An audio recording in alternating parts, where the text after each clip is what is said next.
titled Sexy Hiking. The author of that game was Jazzle, a mysterious Czech designer who was known at the time as the father of B games. And B games are roughly sandwiches of found objects. Designers slap them together very quickly and freely, and they're often too rough and unfriendly to gain much of a following.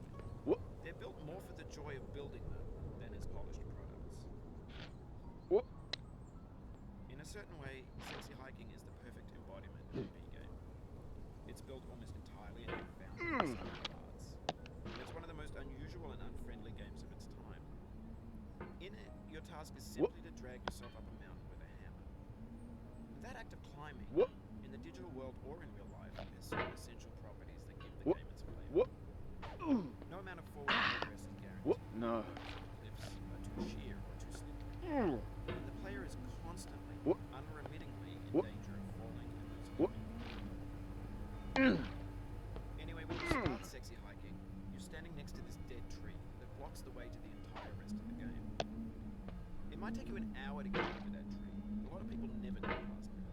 Prod and you poke at it, exploring the limits of your reach and your strength, trying to find a way up and over.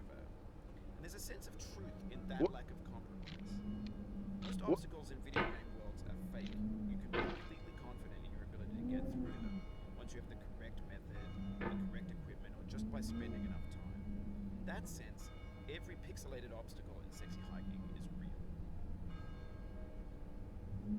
The obstacles in Sexy Hiking are unyielding, and that makes the game uniquely frustrating. But I'm not sure Jazzo intended to make a frustrating game. The frustration is just essential to the act of climbing, and it's authentic to the process of building a game about climbing. A funny thing happened to me as I was building this mountain. I'd have an idea for a new obstacle, and I'd build it, test it, and it would usually turn out to be unreasonably hard. But I couldn't bring myself to make it easier. It already felt like my inability to get past the new obstacle was my fault as a player rather than as a builder. Imaginary mountains build themselves from our efforts to climb them, and it's our repeated attempts to reach the summit that turns those mountains into something real. When you're building a video game world, you're building with ideas, and that can be like working with quickset cement. You mold your ideas into a certain shape that can be played with, and in the process of playing with them, they begin to harden and set until they're immutable, like rock.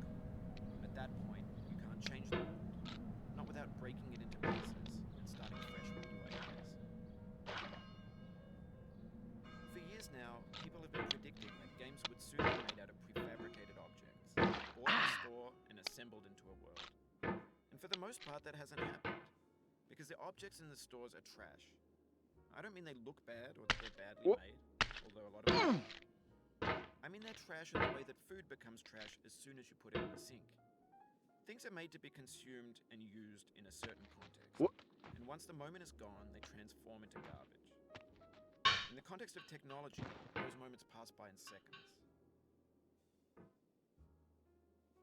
Over time, we've poured more and more refuse into this vast digital landfill that we call the internet. It now vastly outnumbers and outweighs the things that are fresh and untainted and unused. When everything around us is cultural trash, trash becomes the new medium, the lingua franca of the digital age. And you can build culture out of trash, but only trash culture. B games, B movies, B music, B philosophy. No. Maybe this is what digital culture is. A monstrous mountain of trash, the ash heap of creativity's fountain. A landfill with everything we ever thought of in it. Grand, infinite, and unsorted. There's 3D models at breakfast, Gen X's fanfic novels, Scan magazines, green screen Shia LaBeouf, banned snuff scenes on Live Leak. Facebook's got lifelike bots with unbranded adverts and candid shots of Kanye and Taylor Swift mashups, car crash epic failed GIFs, Russian dashcam vids, discussions of McRibs, discarded, forgotten, unrecycled, muddled, rotten, untitled. Everything's fresh for about 6 seconds until some newer thing beckons and we hit refresh. And there's years of persevering, disappearing into the pile, out of style, out of sight. In this context, it's tempting to make friendly content that's gentle, that lets you churn through it but not earn it.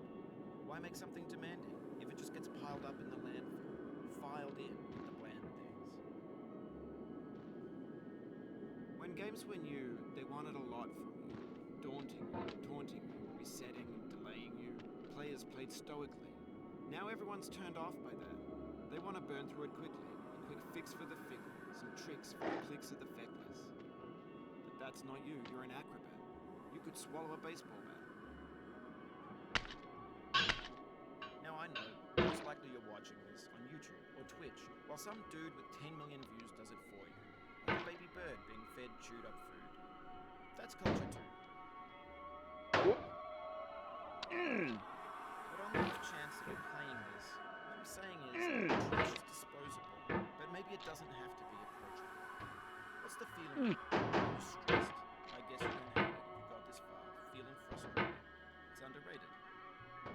An orange is sweet, juicy fruit locked inside a bitter peel. That's not how I feel about a challenge. I only want the bitterness. It's coffee. It's grapefruit.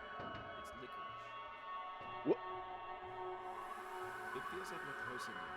Composer and climber, designer and user. You could have refused, but you didn't. There was something in you that was hidden, that chose to continue. It means a lot to me that you've come this far, No. endured this much. Every wisecrack, every insensitivity, every setback you've forgiven me is a kingly gift that you've given me. We have the same taste, What? you and No. I. It's not ambition, Ugh. it's ambition's opposite. An obdurate mission to taste defeat. You'll feel bad if you win, so I put this snake